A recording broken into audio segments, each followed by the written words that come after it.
Lectura del Santo Evangelio según San Marcos. Gloria a ti, Señor.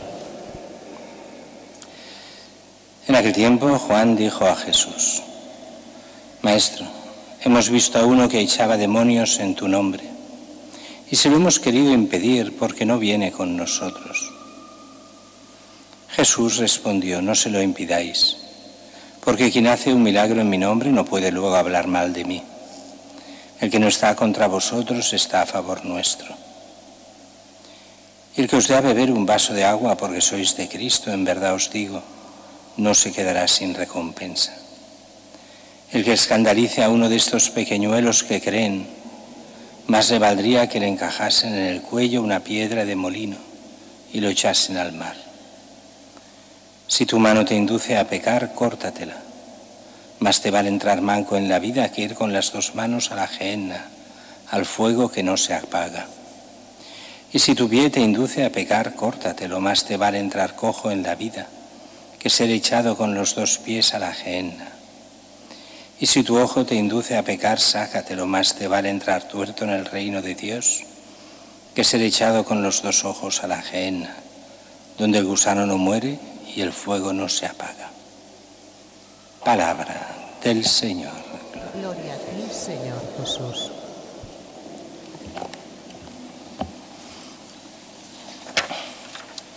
Muchos temas, demasiados tal vez para una homilía de un domingo. Empezamos por la segunda lectura, porque primera y Evangelio van juntos. La segunda lectura es Santiago, que como es lógico, era una carta que no le gustaba nada a Lutero ni a los protestantes en general, porque tienen esta mentalidad que el ser rico es ser tocado de la gracia de Dios, con lo cual estas frases de Santiago no encajan.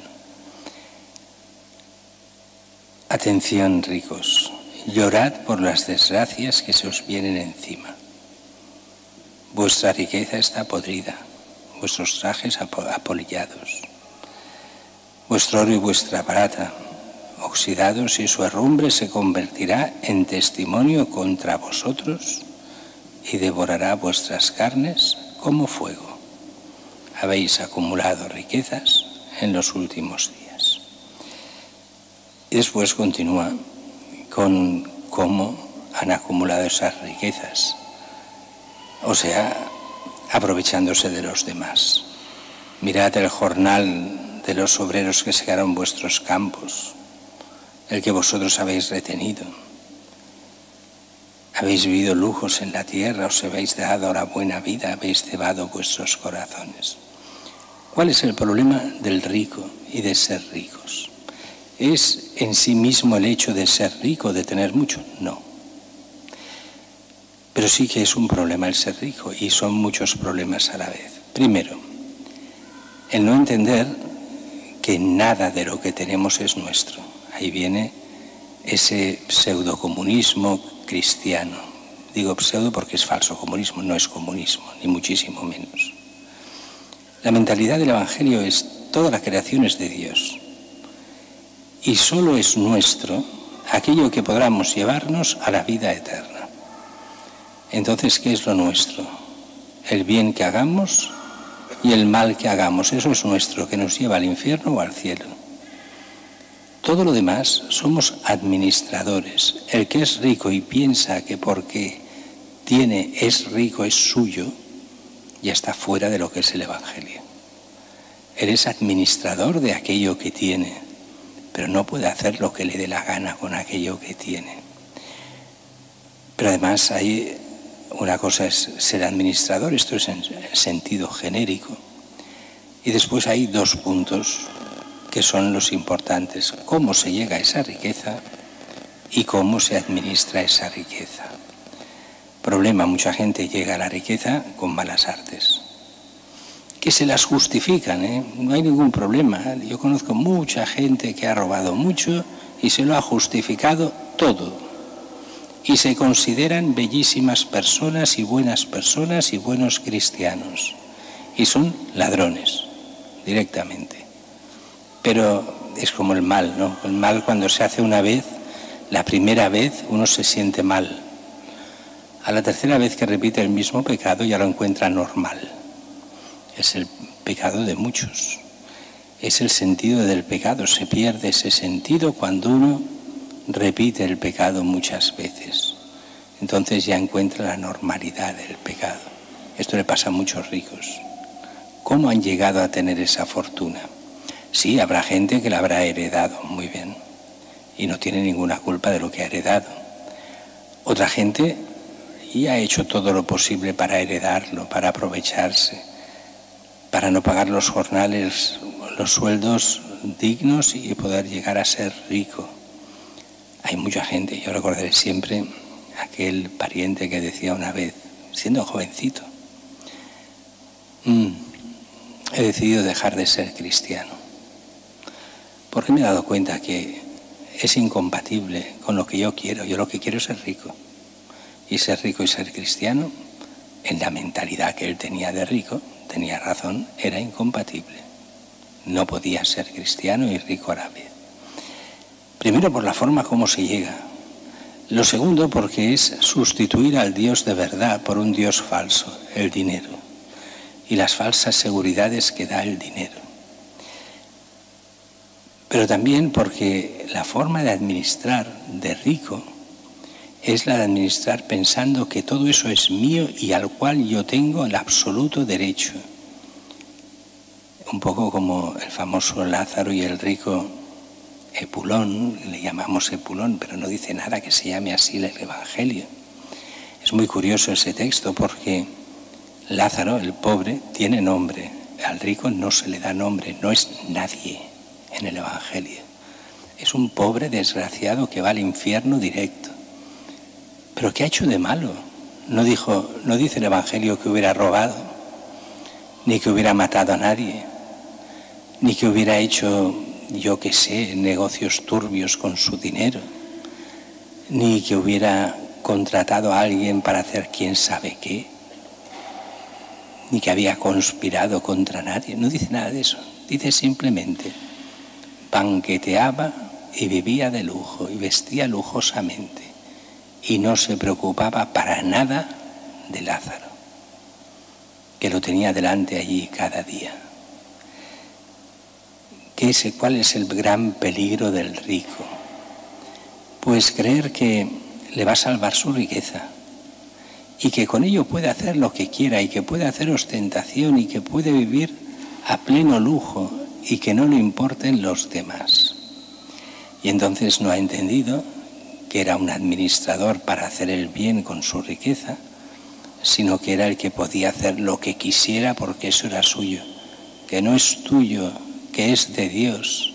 Tú administras, pero es una cosa que tendrás que dar cuentas a Dios con lo que has hecho. Si fuera tuyo, de verdad, te lo llevarías al otro mundo, pero no te lo vas a llevar.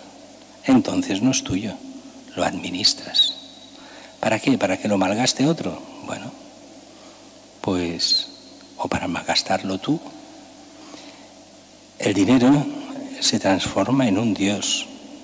Por eso Jesús dirá en otro lugar, no podéis servir a Dios y a Mamona, el Dios del dinero. Y hay una cosa que es muy curiosa, no hace falta ser rico para ser rico. Hay muchos pobres con mentalidad de rico. Aquel tesoro que tienen, aunque sean 4 chavos, pero que lo consideran como ese tesoro y a cada moneda y a cada billete como otro tesoro, como si les fuera la vida en ello, como si eso les salvara la vida. Mucho pobre con mentalidad de rico y mucho rico con mentalidad de rico. Por eso, qué difícil es que los ricos se salven, dirá Jesús. Más fácil es que un camello pase por el agujero de una aguja antes de que se salve un rico. Entonces, ¿es imposible? No, porque la gracia de Dios todo lo puede y puede tocar los corazones.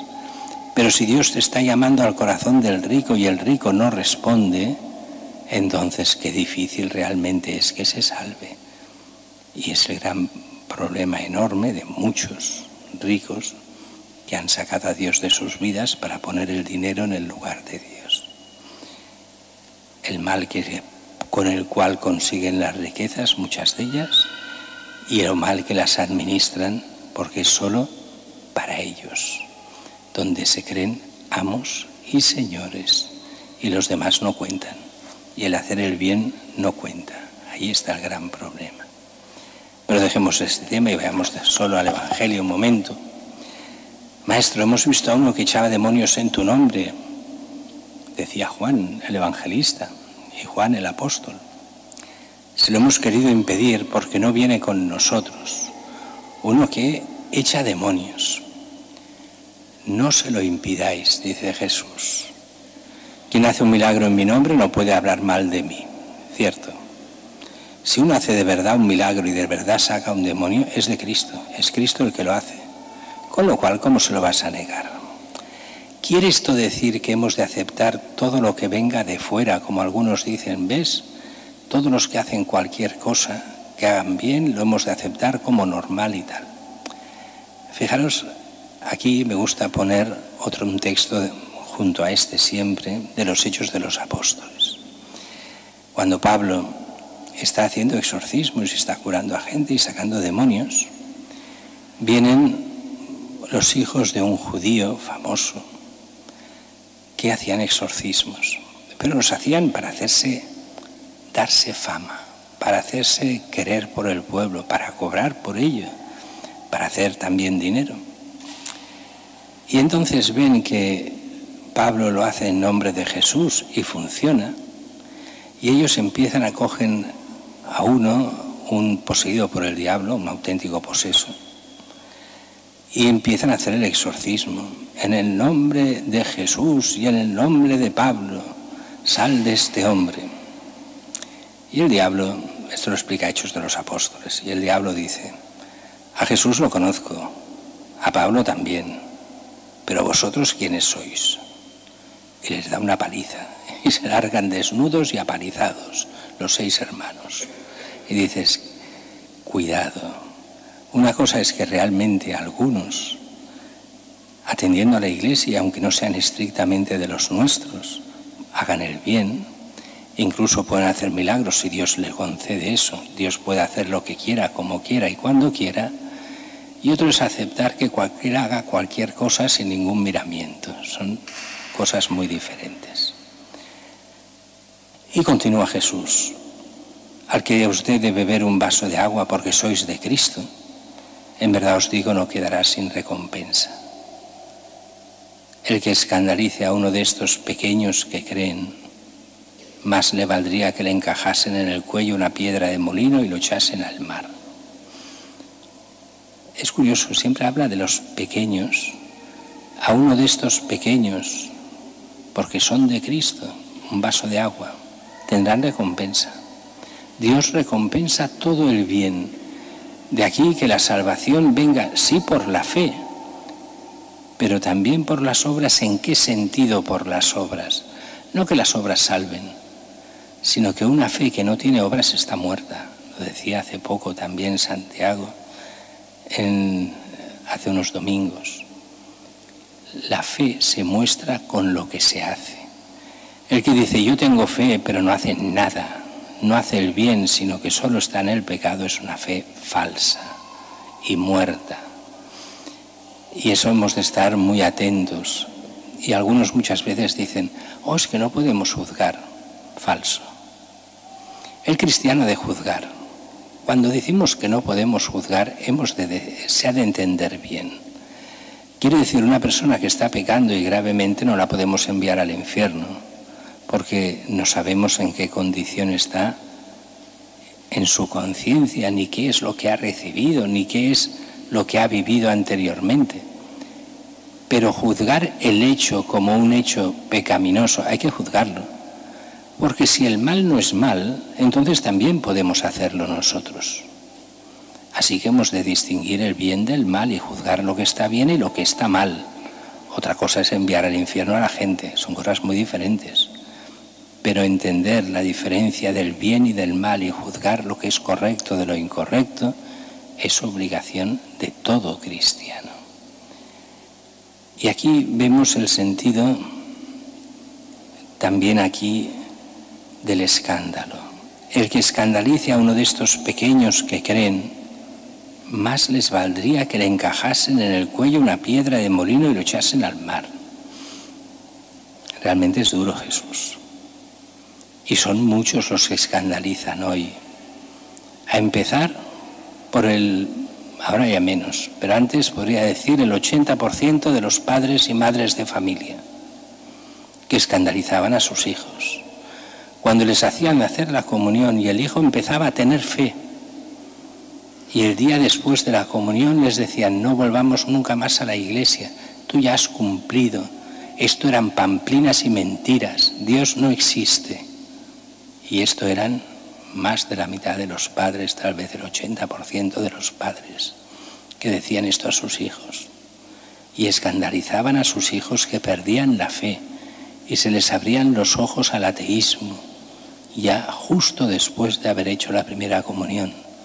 Más les valdría a estos padres lo que dice hoy el Evangelio. Claro que no los vamos a matar, claro que no los hemos de matar, ni muchísimo menos. Aquí, claro que esta es una figura retórica, pero más les valdría, porque es mejor morir ahogado pero irte al cielo que simplemente escandalizar a alguien y irte al infierno. Lo que está diciendo con esta imagen es: más le valdría, porque va al infierno directo. Y después continúa aquí también diciendo: si tu mano te induce a pecar, córtatela. Más te vale entrar manco en la vida que ir con las dos manos a la ajena, al fuego que no se apaga. Y si tu pie te induce a pecar, córtatelo. Más te vale entrar cojo en la vida que ser echado con los dos pies a la ajena. Si tu ojo te induce a pecar, sácatelo. Más te vale entrar tuerto en el reino de Dios que ser echado con los dos ojos a la ajena, donde el gusano no muere y el fuego no se apaga. Y uno diría: a ver, ¿exagera Jesús aquí? No. ¿Qué es mejor, salvarte con un brazo o irte al infierno con dos? Pues mientras vayas al cielo, aunque vayas sin manos, aunque vayas sin ojos, aunque vayas sin pies, ya te los dará en el cielo el Señor, no hay ningún problema. Entonces, ¿es verdad lo que dice el Evangelio? Es verdad. Es verdad que es mejor irse al cielo sin mano, irse al cielo sin brazo. Entonces, ¿quiere decir que hemos de cortar manos y pies y sacarnos ojos? No, claro. Lo que hemos de hacer es cortar con todo aquello que nos lleva al mal y al pecado, que es el que nos lleva al infierno. Entonces, lo que el cristiano ha de hacer es no jugar. El cristiano es especialista en decir: bueno, ¿hasta dónde esto es pecado y hasta dónde no? Pues llego al límite. Esto es como aquel moralista, muy famoso, no diré el nombre, como si la moral fuese una mesa, y de la mesa se va uno al abismo, se cae. Y siempre a algunos moralistas les gusta jugar con el límite. ¿Qué pasa cuando se juega con el límite? Que uno se cae y acaba cayéndose y muriéndose cuando uno está en los límites. ¿Qué es la forma moral? No llegar a los límites, no jugar a eso. ¿A qué se juega? A buscar el bien. Esto me lleva hacia el mal, pues córtalo. Es que esta amistad lo único que quiere es que yo sea un putero, pues corta esa amistad. Es que esta amistad me lleva a pecar, a robar, a lo que sea. Corta esa amistad. Corta con esta persona. Corta con lo que te lleve al mal. Oh, es que yo tengo pensamientos. Corta con esos pensamientos. Piensa otra cosa, sácatelos de encima. Oh, pero es que yo los controlo hasta cierto... No, no vas a controlar nada. Todo lo que lleve para mal, córtalo. Porque lo único que importa es que puedas entrar en el cielo. Y muchas veces nos autoengañamos, haciendo ver que, bueno, controlamos, sí, es pecado, pero es venial, no llegó a ser pecado mortal, porque no tal, y acabamos mal. Y lo que es peor, mucha gente y muchos jóvenes acaban podridos sin darse cuenta. Y van haciendo el mal y cayendo en el pecado. Y se confiesan y tal, pero te das cuenta de que ya están, en algunos casos, maleados.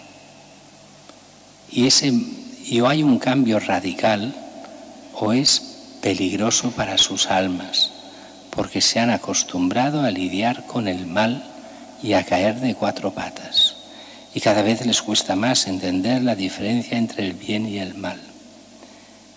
Y hemos de pedir a Dios que nos ilumine a todos, a los pastores, a las familias, a los padres, a los hijos, para vivir realmente en la voluntad de Dios, lejos del pecado, buscando el bien, dejándose llevar por la gracia de Cristo, cortando de raíz el mal, que muchas veces cuesta, y a veces cuando uno se ha metido mucho, como tanta gente que está tan metida en la pornografía y en líos peores todavía, dices, ¿y cómo se salen? Porque es una droga dura que cuesta salir.